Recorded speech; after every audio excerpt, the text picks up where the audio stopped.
Eco 360. Bueno, continuamos aquí en Eco 360. Ahora nos acompaña en la mesa el presidente de la Cámara de Comercio, Carlos Fernández. Y hace unos minutos estábamos aquí con el ingeniero David Lewinger y nos hablaba acerca del agua. Y yo sí quisiera conocer la posición de la Cámara de Comercio sobre la crisis del agua actual y también sobre la realidad de una actividad comercial nata. O sea, mucha gente hace dinero en estos días de carnavales, pero hay una crisis del agua. ¿Qué hacemos entonces? ¿Qué opina la Cámara de lo que está ocurriendo? ¿Qué piensa usted? Sí, gracias por la invitación, Atenógenes. En efecto, yo creo que hay que separar un poquito los temas. El tema del agua lleva un sinnúmero de matices diferentes. El primero es que vamos a tener ya anunciado un fenómeno del Niño, una sequía prolongada, en la cual no vamos a tener esas lluvias tan necesarias para poder tener los caudales en los ríos y en los lagos, de donde sacamos el agua para la producción del agua potable. Dicho eso, también tenemos el tema del canal, tenemos el tema de la energía, tenemos el tema de los ríos de los cultivos agrícolas, o sea que el agua está no solo en el agua potable que uno usa para tomar, para bañarse, para el aseo, para la higiene, para la salud, sino también la energía, el agro, la producción de alimentos y obviamente la operación de nuestro canal. Dicho eso, lo que tenemos que hacer es uso racional del agua. Tenemos unos carnavales venideros dentro de la próxima semana, y el panameño y nuestra costumbre, nuestra cultura, nuestro folclore llama a nuestros famosos culecos que son internacionalmente conocidos. Y a derrochar agua, pues. Sí, lo que pasa es que en momentos es como contraproducente. Sin embargo, uno puede ser creativo al respecto de poder mantener la actividad comercial y la actividad de los carnavales, en los cuales es la zafra del interior. Así como los comerciantes tienen la zafra de diciembre, de la Navidad y de los Black Friday y estos periodos altos de consumo, los pueblos del interior tienen periodos de alto consumo durante los carnavales y los culecos. La gente se va hacia los pueblos del interior. Lo que hay que hacer es identificar cuáles son los ríos con los cuales no se utilizan para regadío de cultivos agrícolas, cuáles son los ríos que no se utilizan para potabilizadoras y para energía, y agarrar probablemente los deltas de los ríos, es decir, la salida del río al mar, que ya esa agua se va a botar al mar, y probablemente surtirla de ahí. Resulta ser que para poder llenar estos carros cisternas y poder mantener los culecos, habrá que manejar un poco más y las distancias serán más largas. Pero la gasolina ha bajado de precio, o sea que tampoco es que es el gran impacto. Yo creo que podemos mantener esa economía del interior, darle esa oportunidad a esos pueblos que se siga manteniendo la actividad de los culecos, siempre y cuando la toma de agua sea responsable y que se use el agua que se va a desperdiciar al mar. No, usted ha dado en el clavo realmente, porque es que hablar de prohibir los carnavales tampoco es real. O sea, seamos honestos. O sea, ¿quién se va a estar tirando la soga al cuello a nivel político o económico al prohibir unos carnavales? Ya ocurrió en el pasado, sabemos, también un gobierno panameñista se prohibieron los carnavales por una situación sanitaria puntual. El antivirus. El antivirus. Pero eso es diferente. Claro, era otro momento histórico. Aquí tenemos una crisis del agua, esa es real, y yo creo que lo más censurable es el tema de la mojadera. Sí, lo que pasa es que uno también tiene, por ejemplo, no se planifica correctamente, ¿no? Pero puedes también analizarlo. En Brasil no tiran una gota de agua, y son unos carnavales más famosos del mundo. Tienes Mardi Gras en Estados Unidos y tampoco tiran agua. Nosotros lo que nos gusta son los culecos. Claro, exactamente. Los culecos y la mojadera es donde está el ambiente. Claro. Pero bueno, esa propuesta de la Cámara sobre la mesa está interesante, a lo mejor disminuir un poquito las horas y que no... Mire, creo que en las tablas hace mucho tiempo que yo no voy a los culecos, pero la última vez que fui en las tablas, hasta las 1 de la tarde era en la mojadera. En otros pueblos se va hasta las 4 de la tarde. No, exacto. Y el tema es también hay algunos en medio de la crisis del agua promocionando como autoridades que aquí va a haber más agua que en todos lados. O sea, ¿pero de dónde? Porque es la misma área. ¿Dónde van a sacar el agua? Es la gran pregunta. El otro lado de la moneda es... Ahora estamos conscientes con el agua y tenemos una crisis y tenemos un miedo de que el niño nos pueda afectar y definitivamente que afecta. Y no va a seguir afectando. Pero tenemos que pensar, tenemos que ponernos a pensar, y la Cámara ya se pronunció la semana antepasada sobre este tema con un comunicado, y la verdad que el presidente dio en el clavo. El día 2 de enero él habló de incentivar e iniciar un gran diálogo, y ya se ha nombrado un gabinete hídrico liderado por el Ambiente, el Ministerio del Ambiente, en la cual participan profesionales de la ACP, donde tenemos los ingenieros adecuados, profesionales que conocen del tema, y algunas otras instituciones, el IDAN y demás. Tenemos que hablar del IDAN en su momento, pero hay oportunidad de tener más agua para futuro, y para eso se requieren embalses. Y estos embalses llaman a hablar del embalse famoso de Río Indio. Y obviamente las comunidades del este, o sea, al norte del aeropuerto, esas comunidades hay que estudiar si podemos suplirlas de agua del río Bayano. El presidente ya habló de este tema. La Cámara lo aplaudió porque nos parece que es adecuado comenzar a pensar en esos dos proyectos puntuales. El embalse de Río Indio, ¿por qué? Porque vas a tener un embalse en una zona alta en la cual cuando los lagos del canal, donde se están construyendo potabilizadoras que toman parte de esa agua, se comienzan a bajar los niveles, nada más es cuestión de abrir una compuerta y bajarle agua de un embalse que tienes arriba por gravedad. No tenemos que bombear ni nada de esto.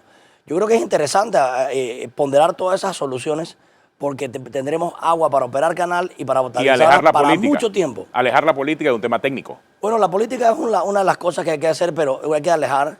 Pero la hoja de ruta y la manera en que se va a manejar es delicado porque sabemos que hay comunidades aledañas, sabemos que siempre de repente hay la disyuntiva de los pueblos que viven alrededor que no quieren que esas zonas no quieren salir de sus zonas. Esa gente va a tener que salir y de ser reubicados porque tienen que hacerlo. Esto es un tema de Estado, es un tema de todos. Así es. No es un tema de que yo vivo aquí o vivo acá. Si hay que mudar a toda la comunidad y darle las mismas condiciones o mejores en otro lado para que esa zona se pueda utilizar para beneficio de todo el país, el Estado va primero. Totalmente.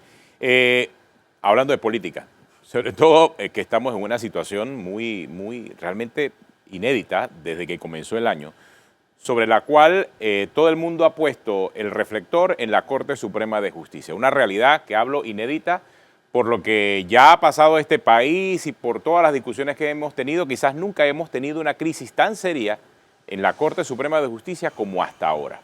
¿Qué hacer? ¿Cuál será el camino que debemos seguir? Pero lo que estamos viendo no es nada nuevo.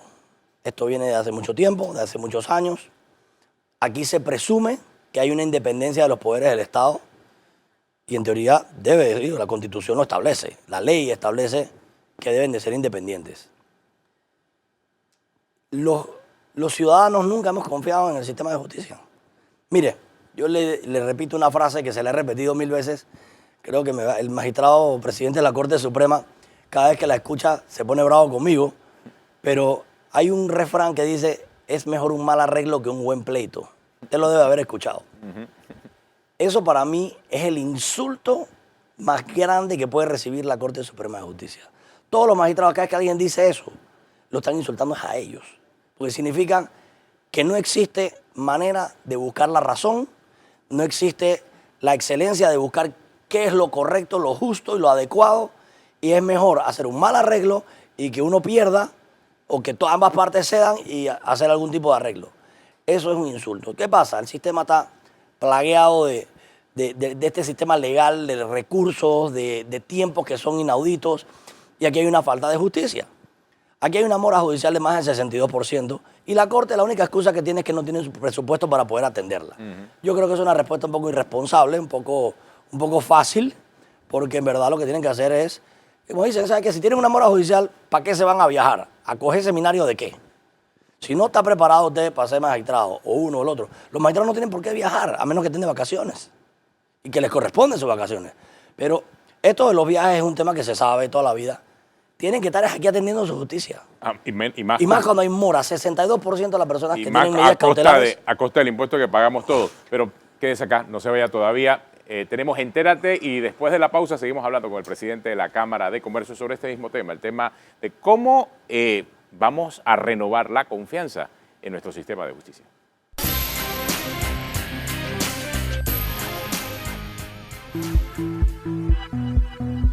El estreno de la secuela de Avatar se retrasa nuevamente, según informa el productor y director James Cameron. El estreno se tenía planeado para el 17 de diciembre del 2017, que coincidía con Star Wars Episodio 8, que se estrenará el 15 de diciembre del mismo año. Cameron dijo que habían elegido esa fecha para la continuación de la secuela, pero los planes se cancelaron a pocos días que se diera a conocer que el estreno de Star Wars sería 2 días antes. El productor no ha revelado la nueva fecha de estreno.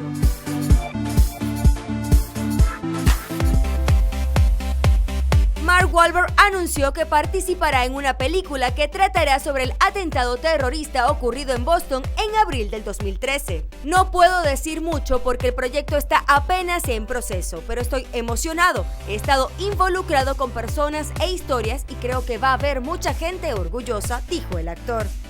Wahlberg estuvo en México, donde presidió la alfombra roja de su más reciente película, Guerra de Papás. Una pausa. Seguimos con más en breve aquí en Eco 360.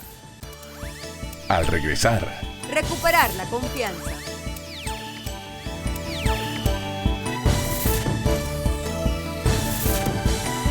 Eco 360.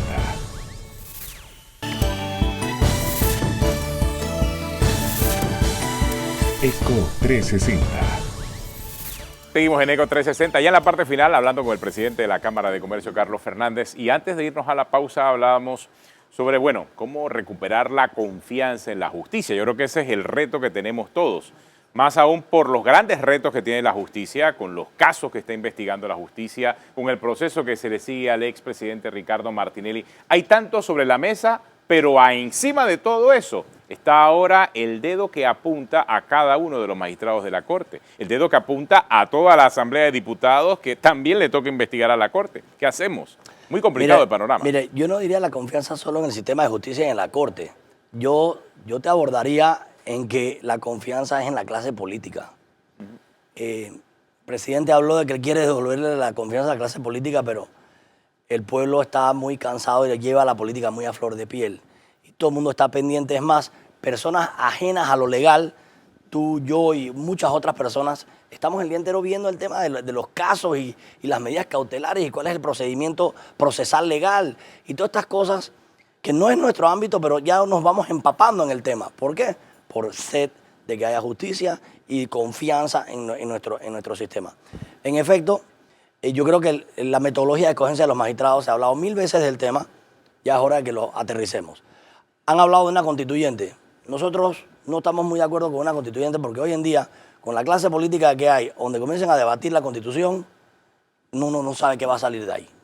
Y yo la verdad que no tengo confianza en la Asamblea para que haga esto. Así que yo creo que hay que hacer reformas constitucionales puntuales. Los magistrados deben de tener por lo menos un periodo más largo de tiempo y que se traslapen. Y la metodología hay que buscarla. Yo creo que la sociedad civil, gremios como el nuestro, deben de participar de esto, en el cual decir, señores, vamos a de verdad a hacer una entrevista real. No una entrevista política, politiquera, de momento, nada más para ganar opinión, como se dio. Aquí el proceso se vio bastante transparente. Pero ya de salida, a la semana de estar nombrado uno de los magistrados, se pone en tela de duda su rectitud o su moral o su ética. Su primera acción. En su primera acción sí. Ya se pone en tela de duda su ética. No estoy diciendo que el señor sea malo ni bueno. Simplemente que muchas personas han puesto en tela de duda el hecho de que haya vuelto a nombrar a una persona que fue presidente por 2 años. El cual yo no conozco los casos en detalle, o sea que no te pudiera opinar sobre si Ayub Prado hizo o no hizo, o está vinculado o no está vinculado, o cuáles son los fallos, porque realmente es un tema muy complejo. Sí sabemos que la Corte no está funcionando bien, la administración de justicia no está funcionando bien, y eso es lo que se percibe. Se está dilatando demasiado las investigaciones, los fallos tienen demasiadas instancias, demasiados recursos, que se van dilatando los procesos y los casos demoran 6 y 7 años. Eso no es bueno y eso aleja la inversión extranjera, eso aleja la seguridad jurídica en nuestro país y eso le da un poco de intranquilidad a los inversionistas, tanto locales como extranjeros, que ven en Panamá un lugar sano para invertir. Definitivamente que no todo es malo.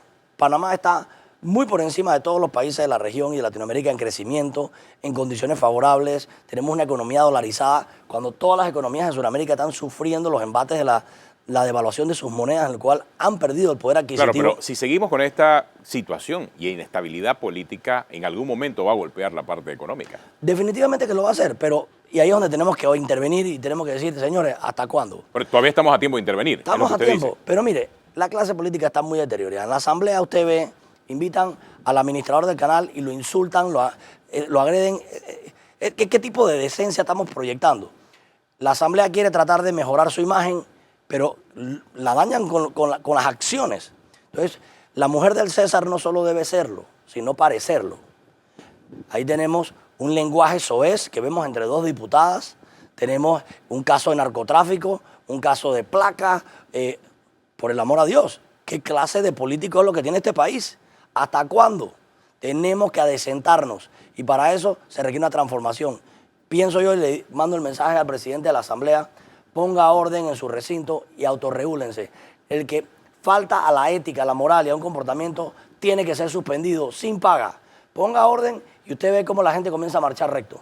Gracias, señor Fernández, por acompañarnos. El presidente de la Cámara de Comercio creo que me han dado mensajes muy claros, ¿no? Y sobre todo a la Asamblea de Diputados. Así que queda grabado y queda pendiente. A todos gracias por acompañarnos aquí en ECO 360. Será hasta mañana.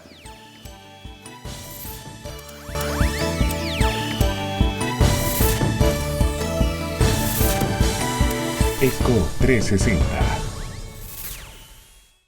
ECO te invita a revivir este contenido entrando al canal 1 de VOD de Cableonda.